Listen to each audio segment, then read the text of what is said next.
Sir ये चलाएंगे कैसे बगैर एनर्जी के? ये जो बात करते हैं कि एनर्जी के ऊपर तो कोई काम करता नहीं। भारत में देखे उन्होंने एनर्जी पार्क बना दिया जो कि उससे पेरिस से भी बड़ा है, दुनिया का सबसे बड़ा पार्क बना दिया मोदी जी ने। आरजू वो तो बनाएंगे क्योंकि उनके पास नेशनलिज्म है। 538 स्क्वायर किलोमीटर 538 स्क्वायर किलोमीटर यानी कि फ्रांस की जो राजधानी है पेरिस उससे 5 गुना बड़ा उस जमीन का टुकड़ा, उसमें दुनिया का नॉट इंडिया का, दुनिया का सबसे बड़ा रेन्यूएबल एनर्जी पार्क बन गया है। और वो पार्क बनाया है गौतम अडानी ने। ये जो काम उसने करा है ना, ये दुनिया में किसी ने नहीं करा। ये बात आपको माननी पड़ेगी और ये Guinness book of world record में जा रहा है। बल्कि चाइना के साथ मुसलसल कंपैरिजन हो रहा है आज भी, बल्कि कई इस वक्त जो कंपैरिजन बता रहे हैं कि किस तरीके से भारत जो है वो चाइना की इकॉनमी को बाईपास करेगा आने वाले दिनों में। दूसरा, मैंने आपको कहा था कि इस वक्त बिजनेसेस सारे निकल रहे हैं, कोविड के बाद चाइना से निकल रहे हैं, तो वो जा कहां रहे हैं? भारत आ रहे हैं। 538 स्क्वायर किलोमीटर है, वहां पे सोलर पैनल है, विंड मिल है, वर्कर्स की कॉलोनीज हैं, डीसैलिनेशन प्लांट्स। अब वहां पे समुंदर तो है आसपास, लेकिन खारा तो पानी। आप जब गांव भी नहीं, टाउनशिप बसा दी है गौतम अडानी ने। 538 स्क्वायर किलोमीटर है, वहां पे सोलर पैनल है, विंड मिल है, वर्कर्स की कॉलोनीज हैं, डीसैलिनेशन प्लांट्स। अब वहां पे समुंदर तो है आसपास, लेकिन खारा तो पानी। आप जब समुंदर से लाओगे तो पानी तो खारा होगा, और वो जमीन भी खारी है। वहां पे नमक है जमीन में, वहां पे कुछ चीज उगती नहीं है उस खास एरिया में। बहुत कम जो प्लांट लाइफ है, बहुत कम है, तो ह्यूमन हैबिटेशन के लिए वो इतना अच्छा नहीं है वो जगह। लेकिन वहां पे कॉलोनीज बना दी, डीसैलिनेशन प्लांट्स बना दिए, और भी यूटिलिटीज, बिजली सब कुछ उन्होंने कर दी हैं। अदानी ग्रुप ने ये बोला है, अदानी ग्रीन एनर्जी एक्चुअली उस कंपनी का नाम है, अदानी ग्रुप का हिस्सा ये। इन्होंने बोला है कि 1.5 लाख करोड़ हम यहां पे इन्वेस्ट करेंगे। 1.5 लाख करोड़ रुपए हम यहां पे इन्वेस्ट करेंगे। 30 मेगावाट की बिजली ये बनाएगा, क्लीन एनर्जी खावड़ा में ये बनाएगा, सोलर से, ये बनाएगा विंड से। और ये बोला है कि आगे चल के नेक्स्ट फ्यू ईयर्स में इसको 9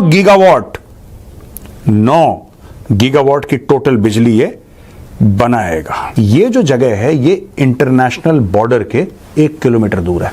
मैंने बोला ना, सिर्फ बीएसएफ थी वहां पे और किसी को पता ही नहीं। वहां पे प्लेन लैंड कर रहा है, वहां पे कोई एयर ट्रैफिक कंट्रोलर नहीं है। एयर ट्रैफिक कंट्रोलर चाहिए ना, जो जहाज को बोले कि भाई साहब आप यहां पे लैंड करो, आपको यहां, वहां पे कुछ नहीं है।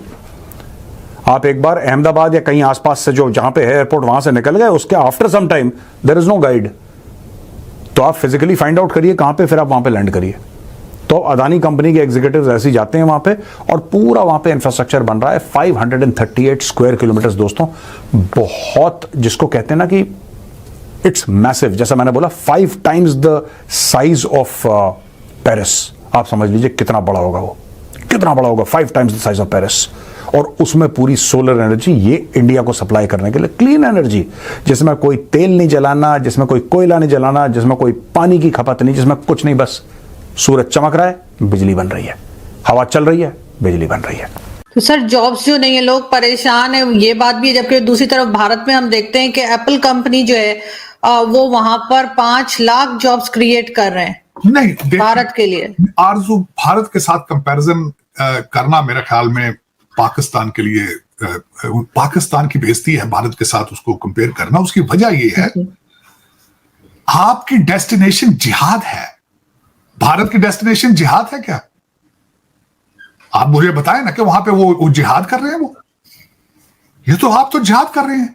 तो जिहाद के बाद एंड में क्या आता है? तरक्की तो नहीं आती ना उसमें। तरक्की तो हिस्सा ही नहीं है आपके पैकेज का।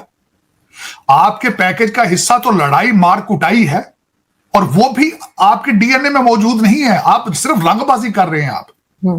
आपने कभी किसी मुगल के खिलाफ नहीं आप खड़े हुए, कभी आप किसी ब्रिटिश के सामने खड़े नहीं हुए। ये ड्रामा, ये टोपी ड्रामा कर रहे हैं आप, सिर्फ लोगों को उनके जज्बात से खेलने के लिए। दर हकीकत मैंने आपको बताया था कि जहां लोग ज्यादा जाहिल होंगे, अनपढ़ होंगे, वहां पे शुफ और मुर्शिद जैसे लोग जो हैं बड़ी तरक्की पाते हैं। उनको कहते हैं कि देखो ये तुम ये करो तो 70 हुरें तुम्हारे ऊपर तैयार बैठी, बिल्कुल रेडी बैठी। सर बात 2 कम कर दी आपने। हाँ बच्चे चले बात। तो वो मैं ये कह रहा हूं कि वो हूरों के चक्कर में पड़ जाते हैं। दूध की नहरें होंगी, शहद होगी, वहां पे तो तकिए होंगे, आपकी मसाज होगी। तो ये तो फिर मेरा मसला है आरजू, ये मैं अब क्या करूं दुनिया के अंदर। आप मुझे भारत जिन्नात से